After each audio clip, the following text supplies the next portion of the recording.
어서 오십시오. 네, 안녕하세요. 좋은 아침입니다. 네. 정말 좋은 아침일까요? 자, 더불어민주당 송갑석 의원님 나오셨습니다. 네, 어서 오십시오. 안녕하십니까. 예. 허 의원님 정말 그동안 고생 많으셨습니다. 예. 네. 이번 전당대회 결과 어떻게 받아들이고 있으세요?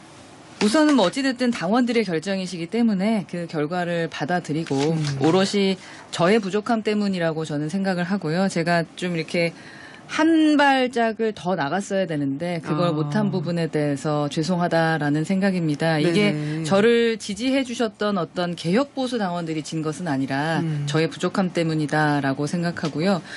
여하튼 우리 당 안에 한 15에서 20% 정도가 네네. 개혁보수를 지지하는 분들이 강성들이 계시다라는 것을 이번에는 확실하게 알게 됐고 네네. 이게 이제 어떤 의미냐면은 기존의 그 유승민 전 대표께서 대선에 나갈 때 4%를 받으셨었어요. 네네. 15,000표를 받으셨었거든요. 예, 예. 근데 저희가 지금 한 9만 표, 그러니까 15%니까 벌써 그렇죠. 3배 이상? 5배? 4배? 4배 네네. 정도를 더 받은 거니까, 이게 꺾이지 않고 포기하지 않으면 어느 순간 봄은 온다. 그리고 이렇게 중도와 민심을 다 이끌어 나가는 그 다양한 국민의 목소리를 담는 네. 그러한 이제 모습을 볼 수 있는 날이 올 것이다. 라고 생각합니다. 네. 우리 청취자 치우도지님께서 허은하 의원 선전하셨는데 안타까운 마음입니다. 그래도 국회의원이니까요. 이렇게 말씀하셨네요. 예. 그 천하용인의 폐인은 어디에 있었다고 좀 생각을 하세요, 이번에? 글쎄, 저희는, 패했지만 이게 진정한 패라고 생각하지는 않습니다. 네네. 이번에는 우선 당원들께서 그 여당이 된 지 지금 1년이 안 됐으니까 네네. 어떤 마음을 갖고 계신지는 알 것 같고요. 그리고 저희가 이제 조금 더 많은 분석을 해야 되겠습니다만 저 같은 경우도 사실 이번 그 전당대회를 통해서 너무나 만족스러운 게 하나 있다면 저 같은 경우는 네거티브 없이 네네. 기본적으로 합동 연설의 정책들을 제시를 했었고 그리고 또 뭐 토론이라던가 현안 정책 같이 제 개인적인 역량들을 직접 보여드릴 수 있었던 네네. 그리고 원래 제가 전당대회에 참여할 때 다양한 목소리가 우리 당 안에 있다라는 건강함을 보여주는 것이 목표였기 때문에 그 부분은 충분히 네. 보여드렸다라는 생각인데 네. 좀 많이 아쉬워하고 아파하시는 분들이 계셔서 네, 이제 예. 그분들한테는 더 그 제가 죄송한 마음이 들고 더 당당하고 용기 있게 서로 행동했으면 좋겠다라는 생각이고요. 뭐 이제는 안 된다라는 그 낙담을 할 때는 아닌 것 같습니다. 네, 네. 보수의 건강함을 저희 천하용인이 분명히 보여드렸다라고 생각합니다. 예. 송 의원님도 이제 최고위원 선거에 출마를 하셨던 경험으로 좀 한 말씀 해주신다면요. 아니 뭐 전체적인 정말 고생 많으셨습니다, 황 의원님. 뭐 이제 각자 본인들이 캠페인을 네. 쉼없이 해왔기 때문에 이제 뭐 본인들의 평가가 중요하겠지만 특히 이제 전당대회 평가에서는 이제 오히려 좀 균형 잡힌 평가가 저는 중요하다고 생각합니다. 그래서 물론 이제 당사자야 뭐 본인들의 좀 다소간에 부족했던 점, 미숙했었던 점 이런 걸 먼저 평가할 수밖에 없겠지만 워낙에 전당대회는 그 개인의 뭐 능력이나 역량 이런 것들이 다른 선거보다는 좀 덜 발휘될 수밖에 없거든요. 워낙에 구도가 네. 너무나 세게 작용을 하는 거기 때문에요. 그런데 저는 이렇게 표수 보니까 안철수 천하람 후보 표를 합치니까 38% 정도가 그렇죠. 나오거든요. 예, 예. 이게 엄청난 표입니다. 또 황교안 후보까지를 합친다면 뭐 물론 이제 황교안 후보가 보수 색채는 크긴 하지만 네. 어쨌든 김기현 후보로의 일방적으로 쓸려가는 것에 대한 분명한 목소리가 네, 네. 국민의힘 내부에서 보여졌다라고 생각을 합니다. 네. 그다음에 이제 소위 말해서 천하용인 네. 이 그냥 뭐 결과로 보면 실패죠.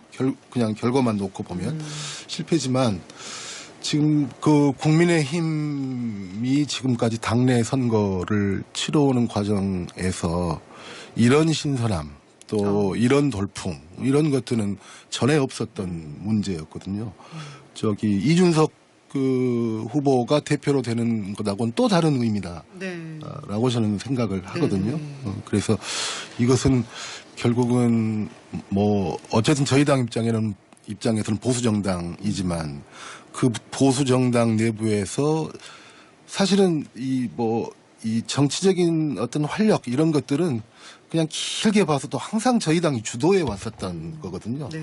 뭐 선거운동 방식이랄지 소위 말하는 뭐 정치개혁 이런 부분은 거의 지금까지 저희 당이 주도해 왔었던 건데 그런 것들이 이제 얼마 전부터는 오히려 좀 넘어간 느낌. 내부의 활력이나 또 사람들의 국민들의 시선을 끄는 문제나 네네.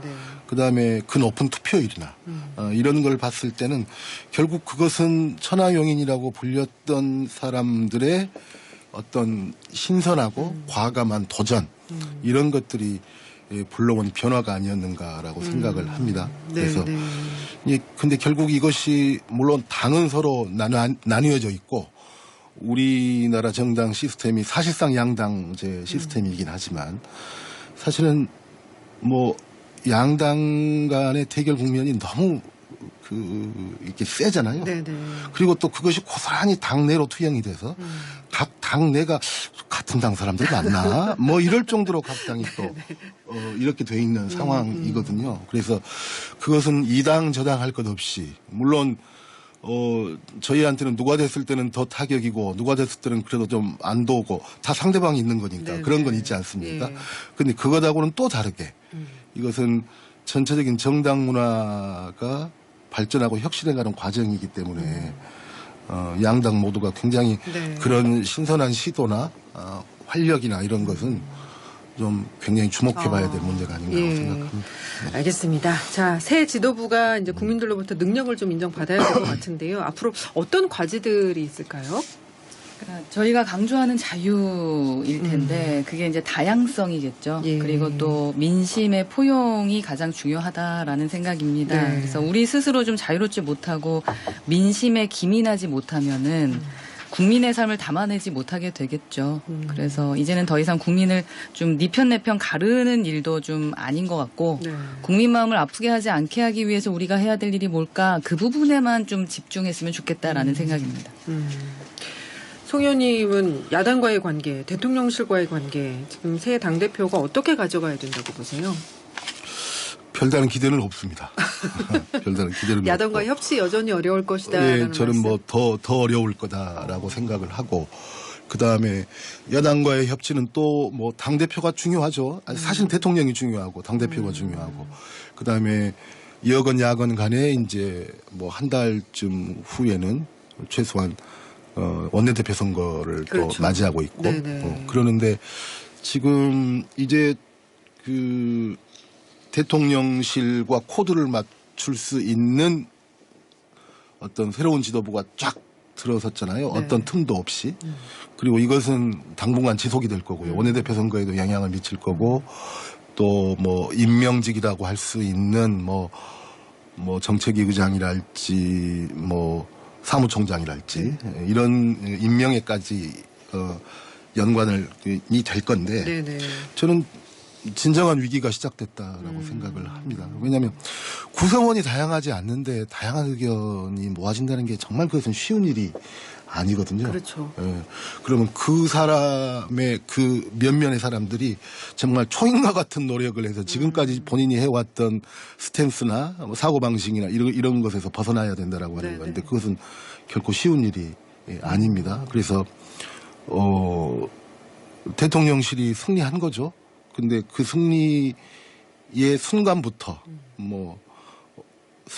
저는 또 다른 위기가 시작됐다. 네. 다양성이 없는. 예. 그래서 그것은 뭐 여건 야건 똑같다라고 생각을 합니다. 누구나 사람들은 그런 욕심을 내지만 특히 권력을 가진 사람들은 근데 그것이 원 코드로 됐을 때, 원 보이스로 됐을 때는 바로 위기가 시작되는 거다라고 생각을 합니다. 예. 사실 이제 박지원 전 국정원장이 어제 이 시간에 출연을 해서 그 공천이 시작되고 검찰 간부들을 국회로 보내기 위해서 간섭이 시작되면 국민의힘이 견딜 수 있겠나. 이준석 전 대표와 유승민 전 의원이 내년 초에 보수신당 창당할 거다. 이렇게 전망을 했어요. 가능성 있습니까? 그냥 박지원 전 국정원장. 의원님, 예. 국정원장님께서 본인의 바람을 말씀하시는 것 같아요. 아. 본인의 존재 이유를 좀 살리고 싶은 생각이 있으시다라는 생각이고 보수의 가치는 어떤 핵심 가치는 자유입니다. 네네. 자유가 있으려면 포용이라는 게 전제돼야 하는 것이기 때문에 보수가 어떤 본 모습을 좀 잃지 않는 한은 그런 일은 없다. 그리고 뭐 대통령 후보 때 국민 공약이 자유와 공정 상식이었기 때문에 예. 공직 후보자로 나오려면 낙하산으로 다른 사람의 10년 농사 빼앗을 수는 없습니다. 그런 생각은 꿈도 꾸지 말라라고 전 뭐 계속 얘기를 했었었는데 네네. 이번 지도부 당연히 그렇게 할 거라고 저는 생각하고 아. 그렇게 못했을 때 문제가 아주 커질 겁니다. 그러니까요. 예. 그렇게 못할 것 같으니까 그렇게 박지원 전 원장은 전망을 한 것 같아요. 상향식 공청제에 대해서 김기현 대표가 얘기했기 때문에 그 약속을 지킬 거라고 생각합니다. 예, 좀 그 부분은 이제 지켜봐야 될 것 같습니다. 지키지 못하면 큰일 납니다. 네. 근데 조금 전에 심평 변호사도 이준석 전 대표는 공천 못 받을 것 같다고 얘기하셨어요. 예. 그 예. 험지도 글쎄, 지금 호남 생각하고 있는 거 맞죠? 이준석 전 대표. 아니요, 원래 노원구. 근데 노원구도 험지긴 한데 호남 쪽에 좀 한참 또 내려가 있을 것 같던데요. 그러니까 순천하고 예, 진주하고 예. 다니실 것 같긴 한데 예. 그거는 그냥 책 관련해서 생각 하고 투어를 하는 거고. 몇 달 거기서 있겠다고 했던 것 같은데. 예, 뭐 그러신 것 같아요. 정확하게는 잘 모르겠는데 기본적으로 예. 노원구 계속 생각하고 있는 것 같던데 그 노원구 그래요? 만만치 않습니다. 그러니까요. 예. 알겠습니다. 민주당 얘기를 좀 넘어가서요. 네. 민주당에서는 지금 세포동의안 표결 이후에 비명계 의원들 모임 잇따라 있었잖아요. 지금 송 의원님이 민주당의 길, 더 미래 이게 네. 두 지금 비명계 모임에 소속이 돼 있으시잖아요. 지금 어떻게 좀 만찬 회동도 하고 그동안 여러 가지로 좀 의견을 모으셨던 것 같은데 지금 뭐 어떻게 좀 모아진 부분이 있습니까? 저희 당 말씀 이전에 짧게 네네. 조금 전에 나눴던 대화에 관해서 말씀을 드리자면 네. 우리 허은하 의원님께서 꿈도 꾸지 말아라. 꿈도 꾸지 않았으면 좋겠다. 근데 꿈 많이 꿀 것 같은데요. 근데 이 심평 변호사 같은 사람이 네. 도대체 저는 이 사람이 무슨 사람인지를 모르겠는데. 윤석열 대통령한테 조언을 했고 멘토 본인은 아니라고도 하세요. 모르겠습니다. 당원인지 어쩐지도까지도 저는 잘 모를 사람.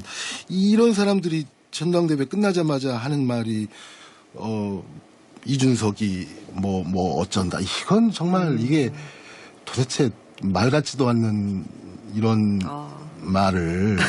제가 질문 드려서 답변하신 건데 제가 좀 민망하네요.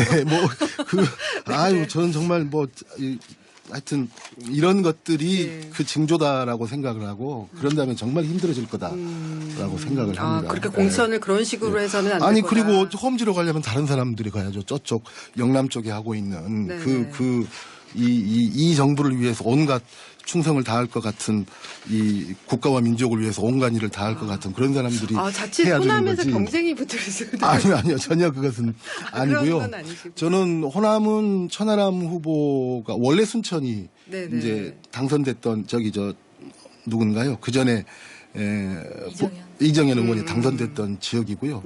또 제 고향이 고흥인데 고흥 사람들이 순천에가 많이 삽니다. 그래서 이제 그쪽 지역구 사정을 또 잘 알거든요.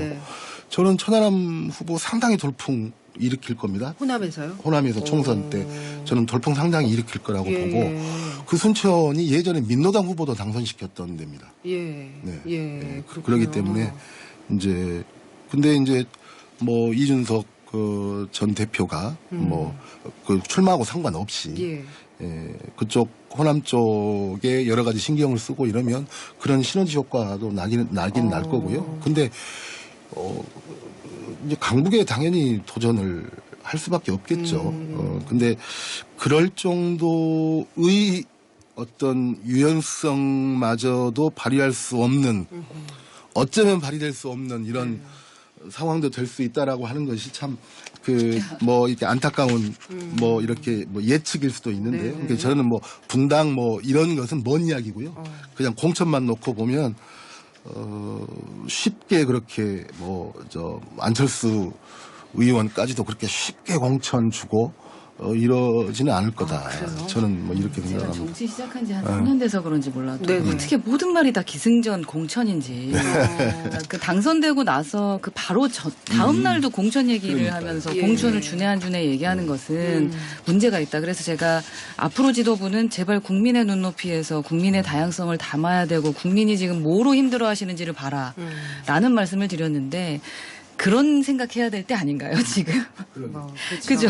네, 네. 이게 좀 안타깝습니다. 저희가 변하겠습니다. 네. 네, 네. 자, 근데 이런 네, 말씀이 네. 먹히는 시대가 와야 돼요. 아유, 그러게 곧 옵니다. 말입니다. 예, 알겠습니다. 자, 민주당 얘기해야 되잖아요. 네, 예, 네. 지금 어떻게 되고 있어요, 뭐- 비명계 의원님들. 뭐 질문하셨죠?